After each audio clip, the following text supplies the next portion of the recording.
Okay, so my question is for Mr. Strelchik, regarding the war in Afghanistan. So your party wants to remove the troops from Afghanistan immediately if you get elected. So how do you remove the troops safely without causing the Afghanistan government to collapse and go back to the way it was and be taken over by the Taliban again? Well, thank you so much. Thank you so much.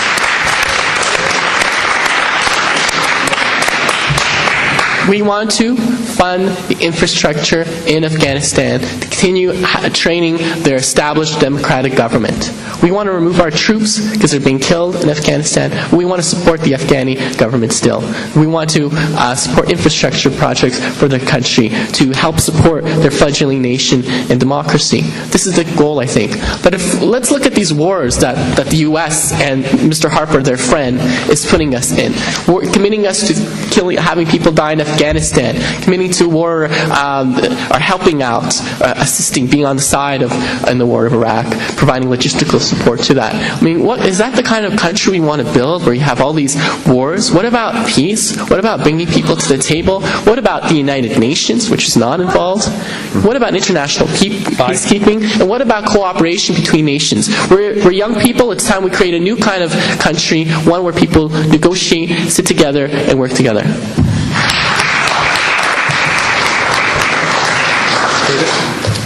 Firstly, let me say that the Liberal Party and myself, we do support our troops that are there currently risking everything to help the Afghan people and it was a response to 9/11 and Al-Qaeda and a real true threat worldwide to terrorism. However, we found our party and our leader that there was no accountability, no transparency. We still cannot get full figures of what it's costing Canadian taxpayers.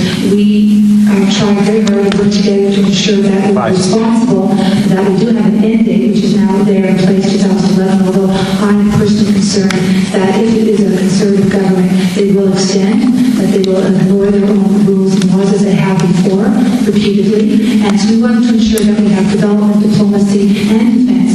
They are focusing so much more on just military. In terms of getting out, it's important that once we start getting them militarily and having help train them to help secure the areas, that we ensure that we still can support in other ways to their people.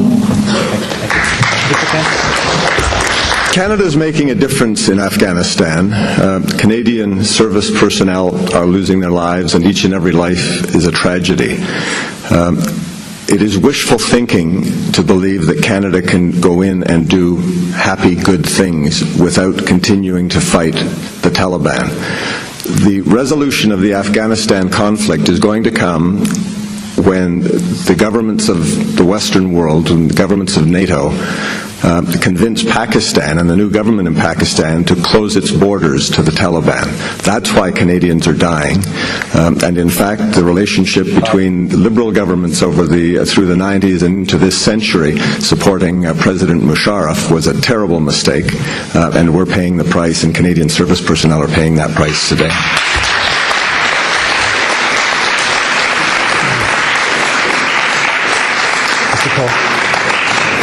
The Green Party is advocating for a change in the focus of our role in Afghanistan, to move away from military action and to move more heavily into humanitarian and restructuring.